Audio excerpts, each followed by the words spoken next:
변동성이 큰 세상에서는요, 때로는 가장 지루한 것들이 가장 큰 믿음을 줄 때가 있죠. 오늘 저희는 바로 그 지점에 한번 주목해 보려고 합니다. 왜 우리에게 아주 익숙한, 어쩌면 너무 익숙해서 눈길조차 주지 않았던 그런 일상 속 브랜드들이 지금 특히 안정을 추구하는 분들에게 아주 흥미로운 투자 대상이 될 수 있는지 한번 깊이 파고들어 보겠습니다. 아, 그 지루하다는 표현이 재미있네요. 사실 그게 핵심일 수 있거든요. 그런가요? 네, 오늘 이야기할 기업들은 뭐 화려한 신기술이나 아니면 폭발적인 성장 스토리를 가진 곳들은 아니에요. 대신에 경제 상황이 좋든 나쁘든 우리가 꾸준히 지갑을 열게 만드는 제품들, 아, 이른바 필수 소비재를 만드는 곳들이죠. 식료품, 세면도구, 뭐 청소용품 같은 것들 말입니다. 우리 삶에 아주 깊숙이 뿌리 내리고 있다는 것. 이게 바로 이 기업들이 가진 본질적인 힘의 원천입니다. 맞아요. 경기가 안 좋다고 갑자기 샴푸를 안 쓰거나 시리얼을 안 먹진 않으니까요. 그런데 그게 어떻게 투자 배력으로 이어지는 걸까요? 그냥 단순히 망하지 않는다. 이거 이상의 의미가 있는 거겠죠? 물론입니다. 그 안정성이 기업에겐 예측 가능한 현금 흐름을 만들어 주거든요. 그리고 그 현금 흐름의 상당 부분이 브랜드 충성도라는 아주 강력한 무기에서 나옵니다. 예를 한번 들어볼까요? 콜라 코너에 가서 코카콜라랑 펩시가 나란히 있는데 어떤 사람은 다른 쪽은 쳐다보지도 않고 코카콜라만 딱 집어들잖아요.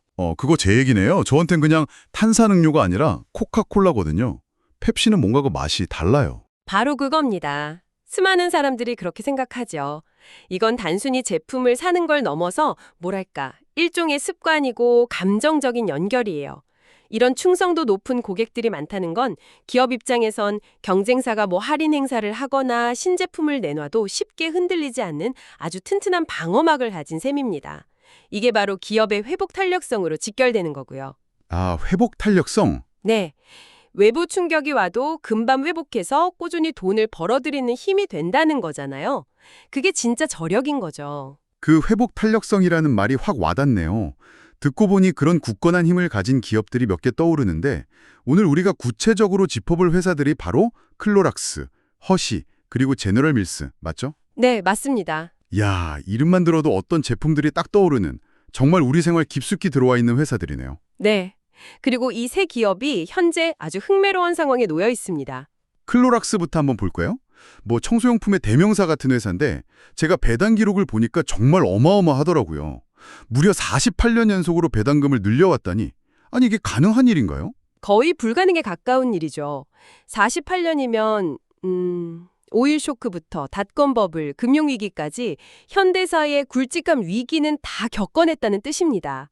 그 모든 풍파 속에서도 주주들에게 주는 돈을 한 번도 줄이지 않고 오히려 계속 늘려왔다는 건 이 회사의 사업 모델이 얼마나 견고한지를 보여주는 가장 강력한 증거라고 할 수 있죠. 앞으로 2년만 더 이 기록을 유지하면 50년 이상 배당을 늘린 기업에게만 주어지는 배당 킹의 지위에 오르게 됩니다. 정말 대단한 기록입니다. 와, 듣기만 해도 든든하네요. 그런데 지금 배당 수익률이 4.8%나 된다고요? 보통 이렇게 안정적인 회사는 배당 수익률이 그렇게 높지 않다고 생각했는데 이건 좀 의외인데요. 좋은 지적이십니다. 허쉬의 경우는 약 3% 정도, 제너럴 밀스는 5.3% 정도로 세 기업 모두 최근 몇 년간의 평균치보다 훨씬 높은 배당 수익률을 보여주고 있어요. 이게 바로 지금 이 기업들을 주목해야 하는 핵심적인 신호입니다. 잠시만요. 여기서 좀 헷갈리는데요. 배당 수익률이 높다는 건 투자자 입장에선 좋은 거지만 그 계산식을 생각해보면 주당 배당금을 주가로 나눈 값이잖아요. 배당금을 꾸준히 늘려온 회사인데 수익률이 높아졌다. 이건 결국 주가가 그만큼 떨어졌다는 뜻 아닌가요? 이렇게 펀더멘털이 튼튼한 회사 주가가 왜 떨어지는 거죠? 시장이 뭔가 우리가 모르는 심각한 위험이라도 보고 있는 걸까요? 정확히 보셨습니다. 그게 바로 오늘 이야기의 핵심입니다. 투자자 입장에서 보면 똑같은 배당금이라는 과일을 봤는데 그 과일나무의 가격이 지금 세일 중이다 이런 뜻으로 해석할 수 있죠. 아하. 가치 투자자들이 왜 이런 신호를 좋아하는지 아시겠죠? 기업의 본질적인 가치는 그대로인데 여러 가지 이유로 시장에서 일시적으로 외면받아서 가격이 싸졌다고 보는 겁니다. 아, 과일나무가 세일 중이다. 이 비유가 확 와닿네요. 그럼 그 세일의 원인을 알아봐야겠군요. 나무가 병들어서 싸진 건지 아니면 그냥 날씨가 안 좋아서 잠시 인기가 없는 건지. 클로락스부터 시작해보죠. 이 튼튼해 보이는 나무는 대체 왜 가격이 떨어진 겁니까? 클로락스는 최근에 3중고를 겪었습니다. 첫째는 모두가 겪는 인플레이션으로 인한 원자재 가격 상승 압박이고요. 네. 하는 과정에서 큰 혼란을 겪었어요. 그래서 제품 공급에 차질이 생겼고요. 잠깐만요. 데이터 유출이요? 깨끗함과 신뢰를 파는 회사에서 데이터 유출이라니 이건 이미지에 타격이 꽤 컸겠는데요. 컴퓨터 시스템 문제로 물건을 제때 못 보냈다는 것도 그렇고요. 이건 단순한 외부 요인이 아니라 내부적인 문제처럼 들리는데요. 맞습니다. 그래서 투자자들이 더 민감하게 반응한 겁니다. 기업의 운영 능력 자체에 대한 의구심을 갖게 만들었으니까요. 단기적으로는 분명 심각한 악재들이죠. 허씨는 상황이 좀 다른가요? 초콜릿 회사에 무슨 일이 생긴 거죠? 허쉬의 문제는 아주 명확하고 강력합니다. 바로 코코아 가격 폭등이죠. 기후변화랑 병충해 때문에 주산지인 서아프리카의 코코아 농사가 완전히 망가지면서 코코아 선물 가격이 1년 사이에 서너 배나 치솟았습니다. 서너 배요? 네, 초콜릿의 핵심 원재료 가격이 이렇게 뛰어버렸으니 수익성이 악화될 거라는 우려는 당연하죠. 와, 이건 정말 불가항력적인 외부 요인이네요. 코코아 없이 초콜릿을 만들 수는 없으니까요. 마지막으로 제너럴 밀스는 어떻습니까? 시리얼이나 가공식품으로 유명한 회사인데 여기는 또 어떤 어려움이 있나요? 제너럴 밀스가 마주한 도전은 어쩌면 새 회사 중에 가장 근본적인 문제일 수 있습니다. 바로 소비 트렌드의 거대한 변화죠. 사람들이 점점 더 건강을 중시하면서 설탕이 많이 들어간 시리얼이나 가공식품을 피하고 더 건강하고 신선한 대안을 찾고 있습니다. 아, 그건 정말 심각하게 들리네요. 클로락스의 시스템 문제나 허쉬의 코코아 가격은 언젠가 해결될 수 있는 일시적인 문제처럼 보이는데 제너럴 밀스가 파는 제품 자체를 사람들이 더 이상 원하지 않게 된다면 이건 사업 모델의 근간이 흔들리는 것 아닌가요? 마치 그 필름 카메라 시절에 머물러 있는 코닥처럼 될 수도 있는 거잖아요. 바로 그 지점이 시장이 가장 우려하는 부분이고 또 역발상적 반점이 필요한 순간입니다. 지금 말씀하신 그 질문. 이 문제들이 기업의 근간을 흔드는 치명적인 위기인가? 아니면 극복 가능한 일시적인 어려움인가? 여기에 어떻게 답하느냐에 따라서 이 기업들은 기회가 될 수도 함정이 될 수도 있는 거죠. 그렇다면 그 질문에 대한 답을 한번 찾아보죠. 이 기업들이 이 위기를 극복할 수 있다고 보는 근거는 뭔가요? 첫째는 역사입니다. 이 기업들은 모두 수십 년, 길게는 100년이 넘는 시간 동안 수많은 위기를 겪어내고 살아남았거든요. 그 과정에서 위기에 대응하는 노하우와 강력한 브랜드 관리 능력을 축적했죠. 둘째는 현재의 노력입니다. 가만히 앉아서 당하고만 있는 게 아니에요. 클로락스는 시스템을 안정시키고 보안을 강화하는데 막대한 투자를 하고 있습니다. 허쉬는 코코아 가격 변동에 대응하기 위해 선물 계약을 활용하고 원가 절감 노력을 하고 있고요. 가장 큰 도전에 직면한 제너럴 밀스 역시 마찬가지입니다. 제너럴 밀스는 구체적으로 어떻게 대응하고 있나요? 사람들이 건강한 음식을 찾는 트렌드를 거스를 수는 없을 텐데요. 거스르는 게 아니라 그 위에 올라타려고 하고 있습니다. 기존 제품에서 설탕이나 나트륨 함량을 줄인 버전을 출시하고 단백질 함량을 높인 제품 라인을 강화하고 있죠. 또 유기농이나 반려동물 사료 같은 성장하는 시장으로 사업을 다각화하고 있습니다. 물론 하루아침에 체질을 바꾸는 건 어렵습니다. 하지만 거대한 자본력과 미국 전역에 깔린 유통망, 그리고 치리오스 같은 강력한 브랜드를 활용해서 변화를 시도하고 있다는 점을 간과해서는 안 됩니다.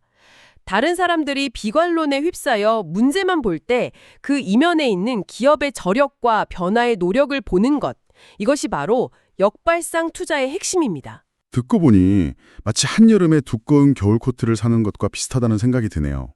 당장은 더워서 아무도 안 쳐다보고 가격도 싸지만 그 코트가 가진 따뜻함이라는 본질적인 가치는 변하지 않는 것처럼요. 언젠가 겨울은 반드시 오니까요. 아주 적절한 비유입니다. 특히 지금처럼 모든 시장의 관심이 AI 같은 화려하고 뜨거운 테마에 쏠려 있을 때 이런 지루한 필수 소비재 주식들은 그야말로 진자 운동의 정반대편 끝에 와 있다고 볼 수 있습니다. 투자자들의 외면과 부정적인 심리를 이미 맞을 만큼 맞았다는 거죠. 오히려 그래서 더 안전한 측면도 있을 수 있습니다. 자, 그럼 이 모든 것이 당신에게 어떤 의미일까요? 오늘 나눈 이야기를 한번 정리해보죠. 우리에게 너무나 익숙한 세 개의 기업, 클로락스, 허쉬, 제너럴 밀스가 있습니다. 이들은 데이터 유출, 원자재 가격 폭등, 소비 트렌드 변화 같은 명확하고 심각한 어려움에 직면해 있고요. 그 결과 투자자들에게 철저히 외면받고 있습니다. 하지만 바로 그 외면의 결과로 이 기업들의 배당 수익률은 역사적으로 아주 매력적인 수준까지 올라와 있습니다. 마치 가치가 확실한 우량 자산이 일시적인 악재 때문에 할인 판매에 들어간 것과 같은 신호일 수 있다는 거죠. 그리고 이들에게는 단기적인 어려움을 이겨낼 수 있는 100년 가까운 시간 동안 검증된 회복 탄력성과 우리 뇌리에 깊이 박힌 막강한 브랜드 파워가 있습니다. 결국 핵심은 이것이군요. 시장의 스포트라이트가 AI 같은 화려한 주연 배우에게 온통 쏠려 있을 때 무대 뒤에서 묵묵히 자기 역할을 하며 극 전체를 떠받치고 있는 조연 배우들의 진정한 가치를 알아볼 수 있느냐는 거죠. 모두가 주인공만 찾아볼 때 진짜 보석은 의외의 곳에 숨겨져 있을 수 있다는 강력한 메시지네요. 그렇습니다. 현재의 역풍은 일시적이며 이 브랜드들이 가진 장기적인 힘은 견고하다고 믿는 역발상적 기질을 가진 투자자에게는 지금이 기회가 될 수 있다는 이야기입니다. 분석의 원 저자 역시 이 주식들을 계속 보유하고 있으며 만약 포트폴리오에 없다면 지금이라도 추가하는 것을 고려할 것이라고 말합니다. 이는 단기적인 시장 분위기에 휩쓸리기보다는 기업의 근본적인 강점에 대한 믿음을 바탕으로 한 장기적인 관점의 중요성을 다시 한번 일깨워 줍니다. 오늘 저희와 함께한 이 깊이 있는 탐구가 변동성 속에서 안정적인 기회를 찾는 분들께 의미 있는 관점을 제공했기를 바랍니다. 들어주셔서 감사합니다. 마지막으로 생각해 볼 만한 질문을 하나 던지며 마무리하고 싶습니다. 오늘 우리는 건강 트렌드로의 전환 같은 소비자와 변화가 어떻게 전통적인 기업에 큰 위협이 되는지 이야기했습니다. 하지만 관점을 완전히 바꿔보면 어떨까요? 이 대기업들이 가진 막대한 자본력, 미국 전역을 덮는 유통망, 그리고 수십 년간 쌓아온 브랜드 신뢰를 이용해서 단순히 새로운 트렌드를 방어하는 것을 넘어 오히려 그 트렌드의 다음 단계를 주도해 나갈 수는 없을까요? 예를 들어 제너럴 밀스나 허쉬 같은 회사가 건강하면서도 즐거운 간식이라는 새로운 시장의 리더가 되는 모습을 상상해 보는 겁니다. 만약 그게 현실이 된다면 지금의 위기는 오히려 거대한 전환점이 될 수도 있지